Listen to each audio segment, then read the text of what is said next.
Welcome to the deep dive. Great to be here.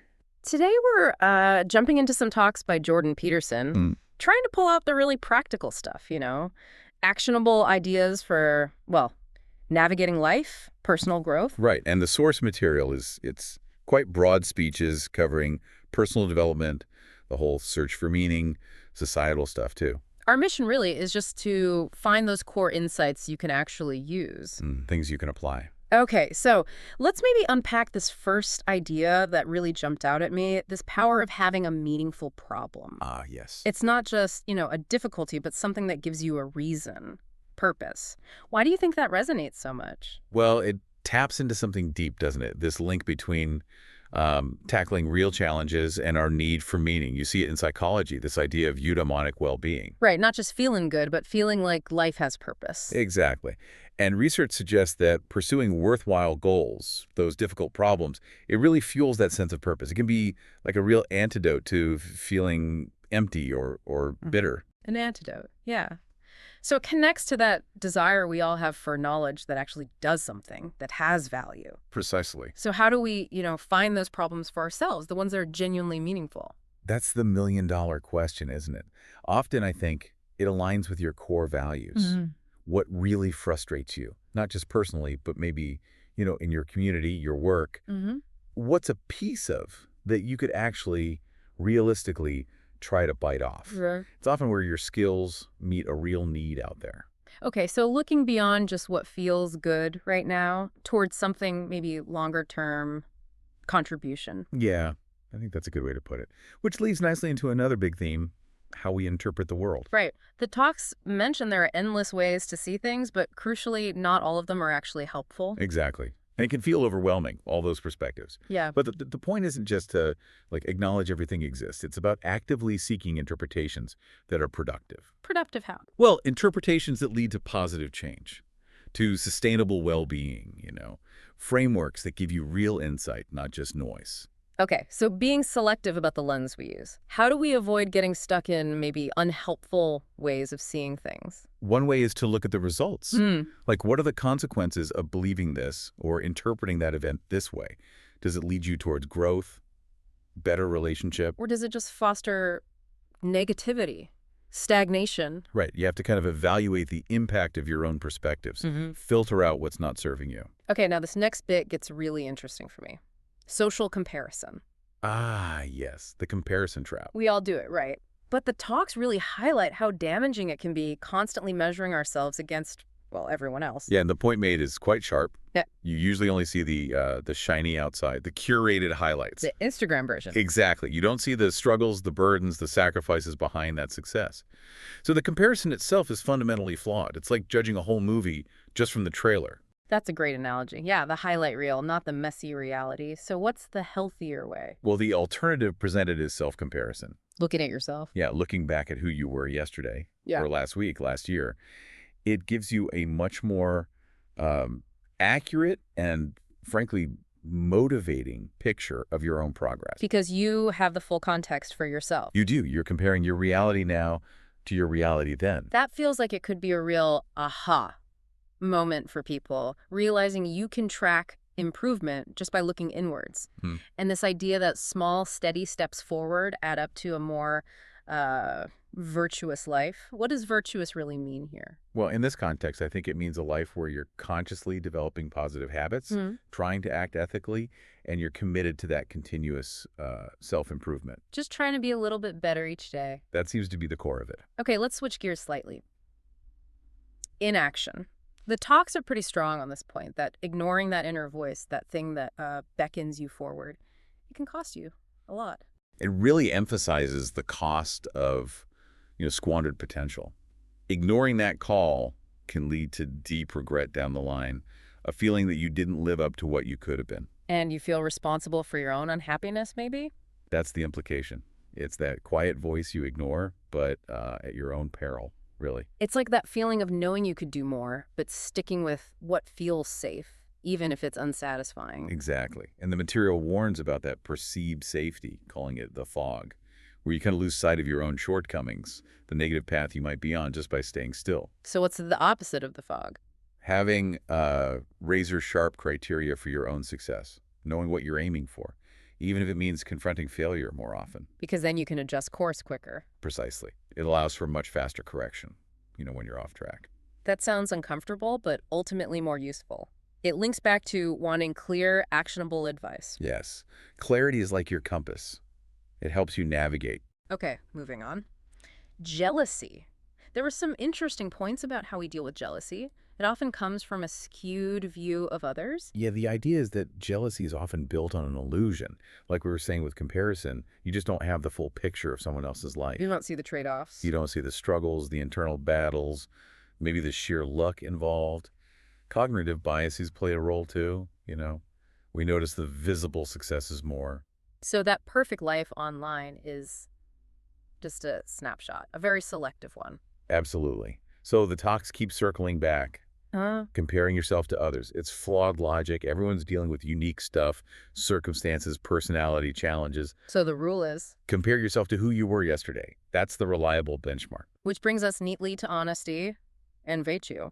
The source material draws a really strong line between living truthfully and making real progress. How does that work? Well, connecting it back to that desire for deeper understanding you mentioned, the idea presented is that striving for truthfulness in what you do, what you say, even your intentions, it's not just like a moral nice to have. It's practical. It's presented as a pragmatic strategy. Yeah. For long-term well-being, for achievement. Honesty builds trust, right? Better relationships. Yeah. It helps you see reality more clearly, which means better decisions. So you can go a long way just by being honest. That's strongly suggested, yeah. Integrity isn't just about being good. It's about being effective. Virtue as a foundation for success. That seems to be the message. Aligning actions with values. Okay, let's talk intelligence.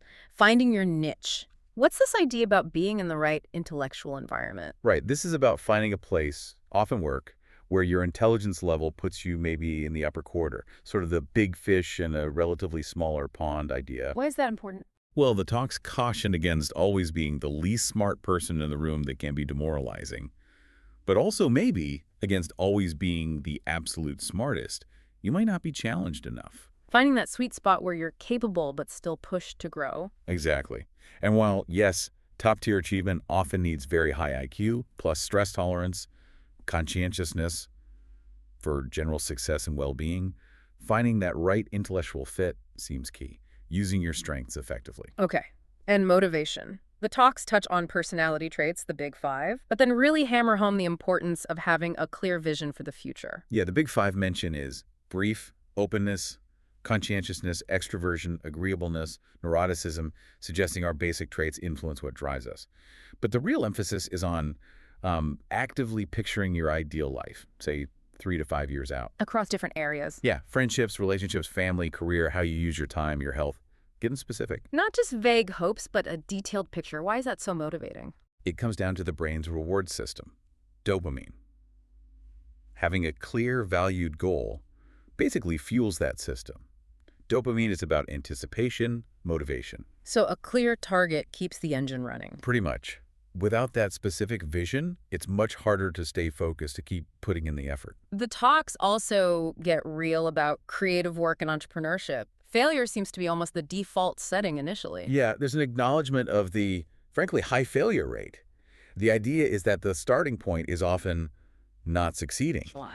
Well, think about it. Creating something new, figuring out if people want it, how to reach them, it's inherently uncertain. So many factors are outside your control. So those early stumbles aren't necessarily a sign you're, doomed? Not at all. And that's where persistence comes in, which ties back to conscientiousness, that personality trait. Right. Successful people in these areas often treat failures as like experiments. They learn, they adapt, they try again, keep running experiments until something clicks. Okay, shifting to some really concrete advice, especially aimed at people in their 20s. It's quite direct. It is very foundational stuff. It tackles excessive drinking, head-on the regret, how it messes with your goals, finances, relationships, even legal trouble. And obviously advises against harmful substance use, if that's an issue. And physical health gets top billing. Why is that presented as so non-negotiable? Well, the emphasis is on building strength, coordination.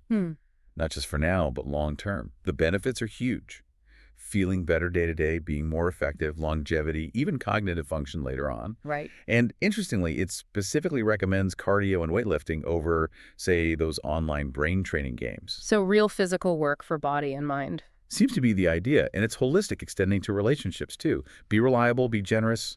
Your network becomes more valuable over time. Okay. Another point was the satisfaction from genuinely helping others. It's framed almost like a surprising source of fulfillment. Yeah, it's compelling, isn't it? The idea that really contributing to someone else's well-being can be profoundly satisfying, maybe more so than just focusing on yourself. And ethical behavior is even presented as the best strategy. Right. The argument is that in the long run, acting ethically, being trustworthy, fair is actually the most effective way to navigate the social world and get what you ultimately want. So doing good is also smart. That's the suggestion. It builds the foundation for cooperation and long-term success. There's also that interesting bit about vulnerability, how focusing too much on really intense, difficult things can backfire. Ah, yes. The potential downside of over-specialization. If you pour everything into one high-intensity pursuit, what happens if, say, your health changes or circumstances shift? You're left fragile. Exactly. So the advice is to cultivate some less demanding interests, leisure activities, things you can turn to that aren't quite so high stakes. Diversify your life portfolio, kind of. Precisely. Yeah. Builds resilience, improves overall quality of life. Planning came up too. The idea that even a flawed plan, if you act on it, is better than no plan. Right. Make a plan, any plan, really, Yeah. and start doing it, because the action reveals the flaws. Then you can adjust. Exactly. You learn by doing. The key is being willing to see your mistakes and adapt.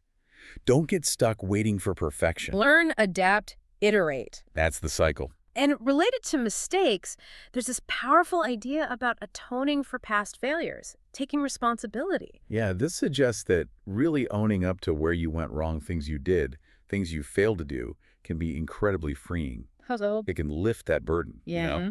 Allows you to learn from it properly. That and creates space to actually move forward positively. clearing out the mental clutter. Something like that. It unlocks potential for growth. Okay, then the discussion moved towards desire, meaning aiming for something. Why is having a direction so vital? Well, unmet desires, the talk suggests, make you ask important questions about yourself. What do I really want? But more basically, having a goal, an aim, something you're striving for, that's fundamental for meaning. It gives shape to life. It provides purpose. So the advice is, pick a direction, even if it's not the final one. Start moving and be willing to adjust as you learn more. Intentionality rather than just drifting. Exactly. It gives context to your experiences. What about listening to your compulsions, your strong interests, even if they seem weird? That's an intriguing bit. The idea that those things that really grab you, that feel compelling, Yeah. they might be a kind of calling. Mm-hmm. Even if you don't know why you're drawn to them, they could be pointing towards your natural talents, paths that would be genuinely fulfilling. Pay attention to them. Follow your curiosity. And trust those intrinsic drives a bit more, perhaps. Okay, back to problems. Confronting them, taking responsibility. It's a recurring theme, isn't it? Framed as hard, but essential for purpose. Absolutely. It acknowledges the fear, how daunting serious problems can be. But it keeps coming back to this. Engaging with and solving meaningful problems is a primary source of purpose. Meaning in the struggle itself. Yes. Overcoming challenges that genuinely matter to you builds that deep sense of accomplishment, of self-efficacy. And allowing yourself room for error comes up again. Self-compassion in the process. Definitely. You need to give yourself latitude for mistakes while you're growing, which links back again to comparing yourself to your past self. Right, it's a more realistic yardstick. Exactly. It's about progress, not perfection. Setbacks are part of it. Yeah. Learn from them. Don't beat yourself up endlessly. Okay. And there was a quick mention of how solutions sometimes just appear? That problem solving isn't always straightforward. Yeah, just acknowledging the mysterious side of thinking sometimes. Insights can pop up unexpectedly. And then finally, it really zoomed in on everyday actions. That example of the bedtime battle with a kid. Why are those small things so significant? It's such a relatable example, isn't it? It highlights how those tiny, repeated daily routines add up to become huge chunks of your actual life. So fixing small, annoying daily habits have a big impact overall.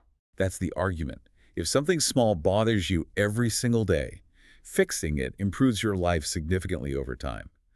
Think about how you treat people at lunchtime if you eat with them daily. That matters. The little things add up. Maybe more than we think. Absolutely. Improving those everyday moments can ripple outwards. And this ties into starting small with change, right? Admitting there's a problem, asking for just one tiny step forward. Yes, because big problems feel overwhelming. So just ask yourself, okay, what's one small thing I could do? It breaks the paralysis. Gets the ball rolling. Exactly. You start shifting your thinking, and often guidance or the next step becomes clearer once you're in motion. Okay, so let's try and wrap this up. Key takeaways from this deep dive seem to be focus on solving meaningful problems. Compare yourself to your past self, not others. Embrace honesty as a strategy. Find your intellectual sweet spot. Plan, but be ready to adapt. And really pay attention to those everyday actions. Right. They matter more than we realize. So maybe a final thought for you listening. Think about one small daily habit you have, or maybe a comparison you constantly make. Based on what we've talked about, how could shifting your perspective on just that one thing start a ripple effect? What's that thing beckoning you forward that maybe, just maybe, you're ready to listen to now?